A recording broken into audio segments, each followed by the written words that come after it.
Transition can be scary. It can also present opportunity. Nkululeko, a nonprofit in South Africa, is currently undergoing a leadership transition from Jason Toriano to Zuko Tabama. This podcast explores the process of saying goodbye and hello as one leader steps back and another steps forward. This is Catalyst, the transforming nonprofit leadership. Hello and welcome to another episode of Catalyst, the transforming of nonprofit leadership. As you guys saw in the prior episode, it was just me and Zuko, and now I'm being joined with Jason. So how are you doing today, Jason? I'm doing well, Prince. How are you? I'm doing well. I cannot complain, even though school has been tiring. I believe it.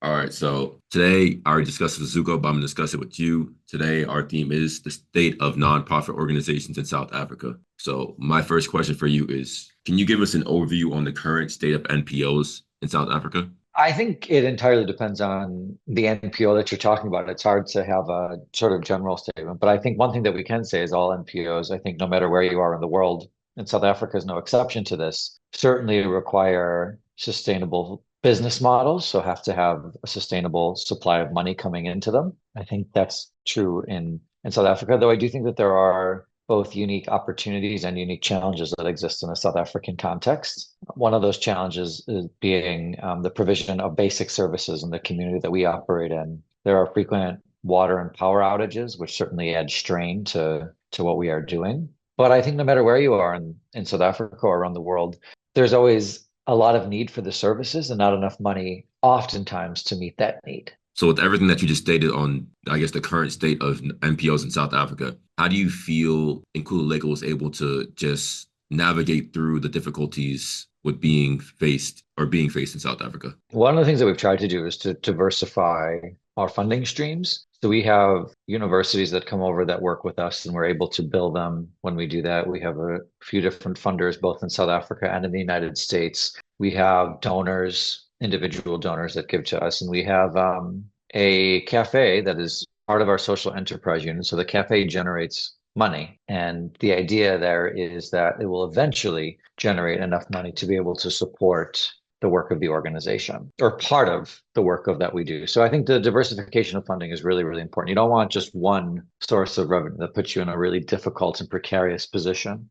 We've worked to have multiple. All right. Now, this is a follow-up question, kind of going off the information that you just given me. Do you think it's beneficial for NPOs in South Africa to build connections outside of South Africa with other universities in the state to help them generate revenue so they can kind of get on their feet? Yeah, I mean, I think it requires a lot of work and it requires a lot of figuring out. But for us, it's been really helpful. I think it entirely depends on the sort of work that the nonprofit does and whether there is seen to be mutual benefit between the work that the nonprofit does in South Africa, in this case, and the work of the university. If there is not significant overlap or mutual benefit, then I would advise against it. But if you see that there is some way for both parties to gain, then I see no issue with, forging those connections no matter where they are in the world. Okay. Now, what do you believe are some of the biggest challenges that nonprofits face in South Africa? The funding issue is one I think is, again, not true just for South Africa, but around the world. I think that in South Africa, and I don't know if Zuko touched upon this, but the provision of basic services, the water, the lights, none of that, at least in the community that we are in, is guaranteed to work on a consistent basis. And so that is obviously a challenge when you operate a program that requires those things. But beyond that, I think it's funding and the provision of basic services. Aside from that, it's everything is okay. But those two things are certainly challenges for us. They have been and they continue to be a challenge in the community that we're in. And how do you believe Nkululeko has been able to, I guess, get through those issues that you said you're still facing? But yeah, I guess how have you been able to navigate through these issues despite still dealing with it? I think that one of the things that we have done and that we've done well is we have been consistently willing to pivot when the going gets tough. So with the water, we installed rainwater collection tanks. We had a slanted roof put onto our cafe. The water streams into a gutter that goes into a large tank that you can use to like wash dishes and things like that. So we, paid to have those upgrades done, but that helps in the cafe. With regards to the internet or the electricity rather, we got something called alternate power supplies. Alternate power supplies essentially are large battery packs that you charge, you plug into the wall so that when the electricity is on, it charges batteries. And when the electricity is off, you can plug into those batteries to continue working. So we bought some of those for our classrooms as well. Those are the key things that I think has helped us to be able to move forward is the ability to pivot and then the ability to buy things that help to lessen the impact that it would have. All right. It's despite these challenges, what successes have you seen in the South African NPO sector? Again, that varies NPO by NPO, but I know with our program, I can speak to.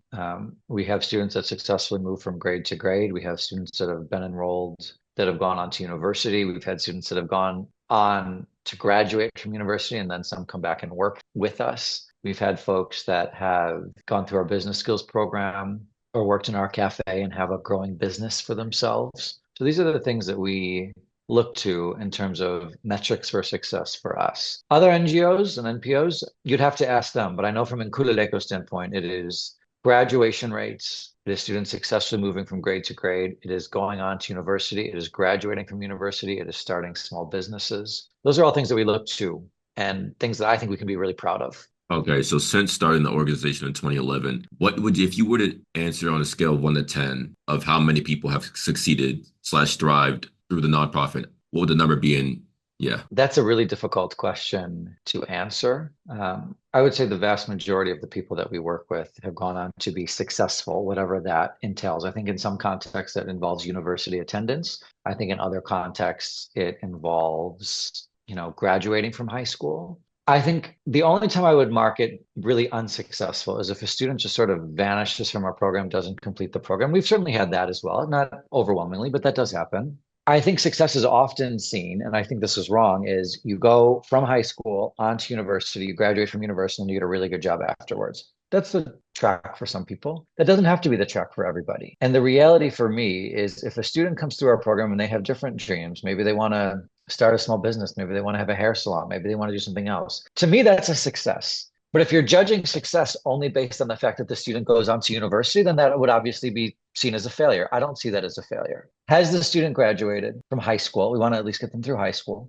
And are they doing something now that is personally, professionally meaningful to them and that they can earn a living doing? And if that is the metric that we are judging success on, I would say we have been overwhelmingly successful. Not always, but most of the time. Okay. And the times that weren't successful, how were you able to learn from that and pivot so that the success rate can keep rising and remain like that? Well, I think there's some things that we can do with our program to adjust. And I think there's sometimes that it's just not the right time for the person. So in terms of our program, we provide meals at the program now. We have transport to get people to and from our program so they don't have to walk. So I think that's helped with some learners. We try and be receptive to feedback that learners have provided us on ways in which we can improve what we're doing.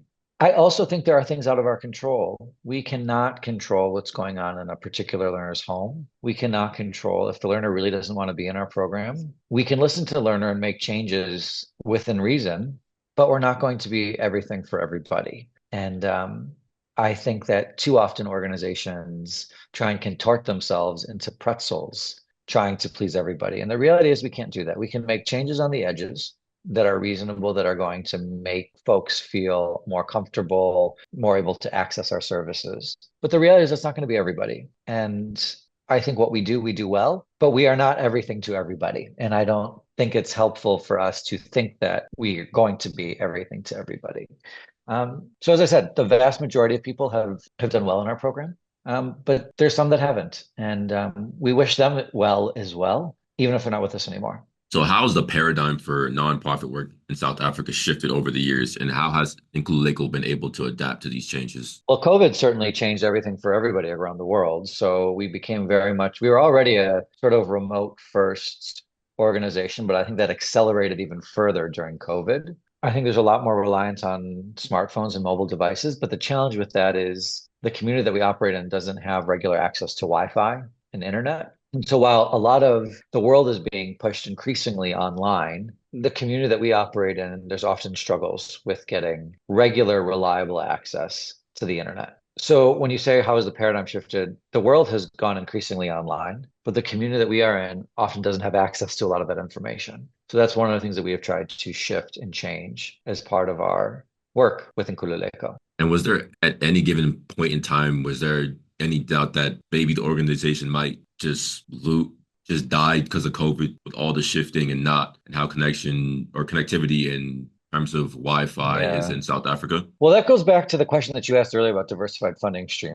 Did COVID cause problems for organizations all over the world, including ours? Definitely. Yes, it did. Did we have a broad enough funding base to be able to make it through that? Yes. Was I fearful that the organization would just sort of die out during COVID? I wasn't. I was fearful of us not being able to carry out our mission in the same way and to support people in the same way that we had. But I wasn't fearful of the organization just ceasing to exist. We had to pivot, and we did. Jason, my last and final question for you for this episode is, what do you think nonprofits must do to thrive with all the shifts that have been occurring in recent times?